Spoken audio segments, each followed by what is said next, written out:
Police মন্ত্রী নবান্নে 14 তলায় আবার অ্যাটেম্প টু মার্ডারের কেস দিচ্ছে।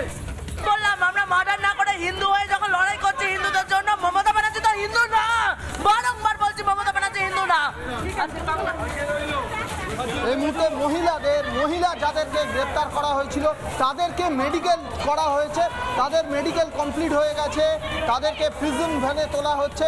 তারা মুখ্যমন্ত্রীর নামে ধিক্কার স্লোগান দিচ্ছেন। অন্যদিকে যে পুরুষদের এছাড়াও যাদেরকে গ্রেপ্তার করা হয়েছিল, যে পুরুষগুলিকে তাদের একটি যে প্রিজন ভ্যান, সেই প্রিজন ভ্যান দাঁড়িয়ে রয়েছে, তাদেরও মেডিকেল করা হবে এবং মেডিকেল করিয়ে দুটি প্রিজন ভ্যান একসঙ্গে নিয়ে যাওয়া হবে আলিপুর কোর্টে। এই মুহূর্তে সরাসরি সেই চিত্র দেখতে পাচ্ছি।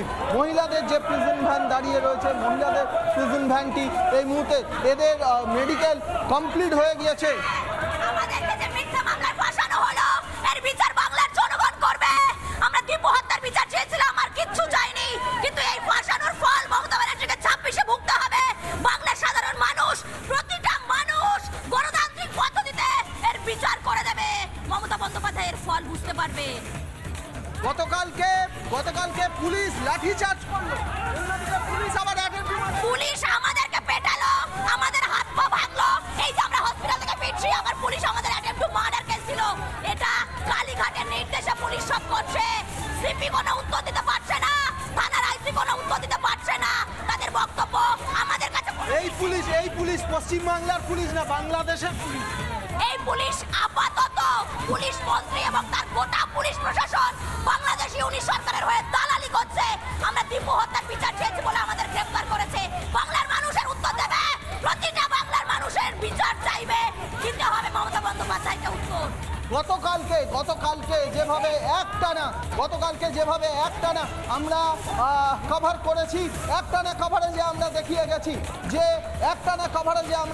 গেছি যে পুলিশ যেভাবে লাঠিপেটা করেছে, সেই পুলিশি লাঠিপেটার শিকার হয়েছেন তারা, অথচ তাদেরকেই গ্রেপ্তার করা হয়েছে। এবং গ্রেপ্তার করা শুধু তাই নয়, অ্যাটেম্প টু মার্ডারের কেস দেওয়া হয়েছে। একজন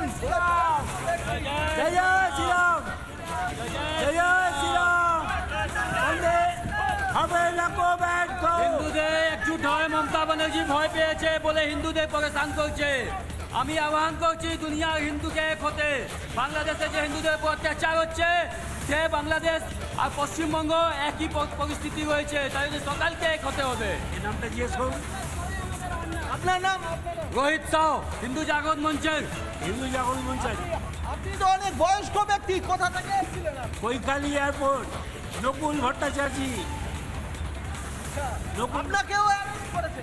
আমাকে অ্যারেস্ট করেছে, আমাকে ছেঁচে নিয়ে গেছে বিনা কারণে। আমি প্রতিবাদ করেছি এইটার। আজকে যে দীপুদাস হত্যা হয়েছে, আমি তার প্রতিবাদ করেছি, আর কোনো অপরাধ ছিল না। এই মুহূর্তে দেখাবো মহিলাদের যে মেডিকেল, সেই মেডিকেল কমপ্লিট হয়ে গেছে।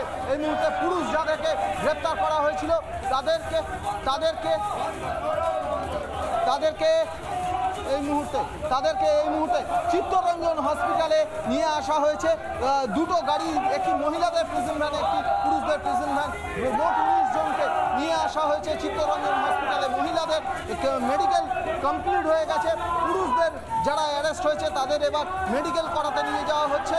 এই মেডিকেল করানো হয়ে গেলে আলিপুর আদালতে আজকে পেশ করবে কড়েয়া থানার তদন্তকারী আধিকারিকরা।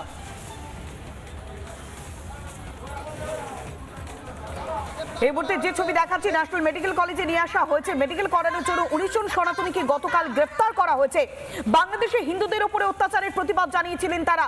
পথে প্রতিবাদে যখন সনাতনীরা নেমেছেন, তাদেরকে গ্রেফতার করা হয়েছে, এমনকি জামিন অযোগ্য ধারা দেওয়া হয়েছে। প্রতিবাদীদের উপরে একাধিক জামিন অযোগ্য ধারা, যেখানে খুনের চেষ্টা, হিংসা ছড়ানোর ধারা দিয়ে একের পর এক মামলা রুজু করেছে কলকাতা পুলিশ। আর তাই গর্জন করছেন সনাতনীরা, আগামী দিনে শেষ দেখে ছাড়বেন বলে হুঙ্কার দিচ্ছেন তারা।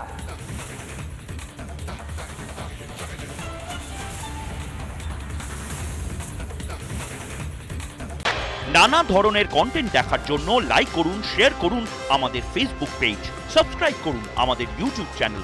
পাশাপাশি অন্যান্য ব্রেকিং নিউজের জন্য অবশ্যই চোখ রাখুন রিপাবলিক বাংলায়।